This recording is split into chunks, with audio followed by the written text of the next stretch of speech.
আমি যখন অন্য দেশে ৩ মিনিট আগে ইফতার করতাম, তখন আমার যারা সহকর্মী বা আশেপাশের লোকজন থাকতো, তারা কিন্তু হাসাহাসি করতো যে সূর্য ডোবার খুব সাথে সাথেই আমি ইফতার করতাম আর অন্যদের হাসির পাত্র হতাম।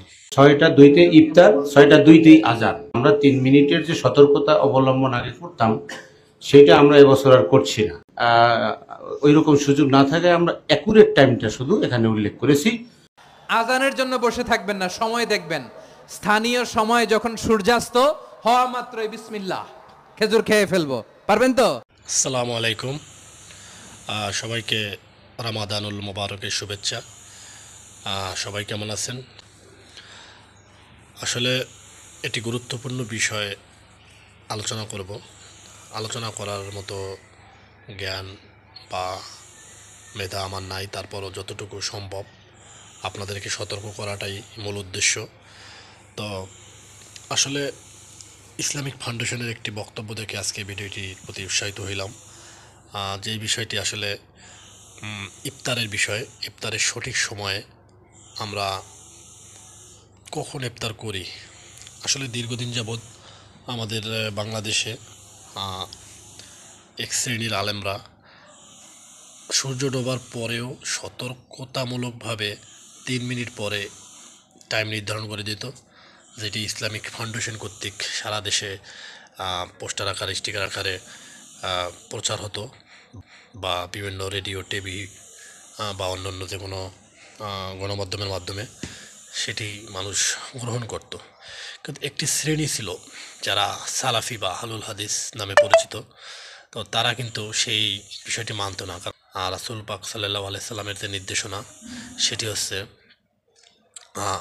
ইফতার করার সঠিক সময় হচ্ছে সূর্য ডোবার সাথে সাথেই, অর্থাৎ সূর্য ডোবার পরক্ষণে।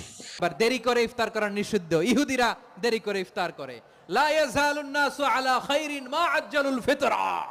বিশ্বনবী বলেছেন, এই উম্মত যতদিন আগে আগে ইফতার করবে, এই উম্মতের কপাল থেকে কল্যাণ কেউ ছিনিয়ে নিতে পারবে না। চিল্লায় বলেন ঠিক কি না? তো আসলে সেই বিষয়টি আমিও মেনে চলতাম, এবং আমি যখন অন্য দেশে ৩ মিনিট আগে ইফতার করতাম, তখন আমার যারা সহকর্মী বা আশেপাশের লোকজন থাকতো, তারা কিন্তু হাসাহাসি করতো, বিষয়টি মানতো না।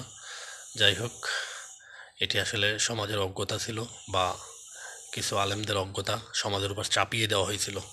তো সেটি থেকে ইসলামিক ফাউন্ডেশন অনেকটা সরে এসেছে। তো সংবাদ সম্মেলন করে তারা বর্তমানে টাইম নির্ধারণ করে দিয়েছে সূর্য ডোবার সাথে সাথে। তো বিষয়টি আসলে আমার ভালো লাগছে যে আমি তো অনেক আগে থেকেই এই বিষয়ে আমল করে আসছিলাম, যে সূর্য ডোবার খুব সাথে সাথেই আমি ইফতার করতাম আর অন্যদের হাসির পাত্র হতাম।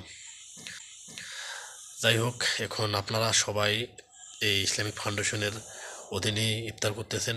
আজান হচ্ছে সঠিক টাইমে, মানে সূর্য ডোবার সাথে সাথে আজান হচ্ছে, এবং আপনারা ইফতার করতেছেন। গতকালকে প্রথম রোজায় যেটি হয়েছে, তো এই জন্য অনেক খুশি লাগতেছিল। তো দেরিতে ইফতার করে ইহুদি, তারপরে যারা শিয়া সম্প্রদায়, এরা দেরিতে ইফতার করে সতর্কতামূলকভাবে। তো অবশ্যই আমাদেরকে, মুসলিমদেরকে অনেক ক্ষেত্রেই বলা হয়েছে অমুসলিমদের বিপরীত করা, তারা যেটা করবে সেটার বিপরীত করা। তো আপনাদেরকে সতর্ক করতে পারছি কিনা জানি না। তো সবাই সতর্ক হন। গ্রামের মানুষ কিন্তু সতর্কমূলকভাবে যে আমাদের সমাজে আজান দেওয়া হয় দেরি করে, ৩ মিনিট দেরি করে আজান দেওয়া হতো, বা ইফতারের টাইম নির্ধারণ করা হতো, গ্রামের মানুষ কিন্তু তারও পরে ইফতার করে, বা এটা গুরুত্ব দেয় না। ইফতারের টাইমটার জন্য অপেক্ষা করা, সাথে সাথে ইফতার করা, এই বিষয়টার প্রতি কিন্তু তারা গুরুত্ব দেয় না।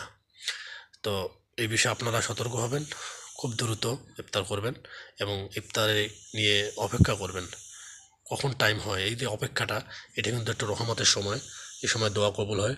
তো আপনারা অবশ্যই ভিডিওটির যে মূল শিক্ষা, সেটি গ্রহণ করবেন। সকলের প্রতি আন্তরিক অভিনন্দন। আসসালামু আলাইকুম রহমতুল্লাহি ওয়া বারাকাতুহু।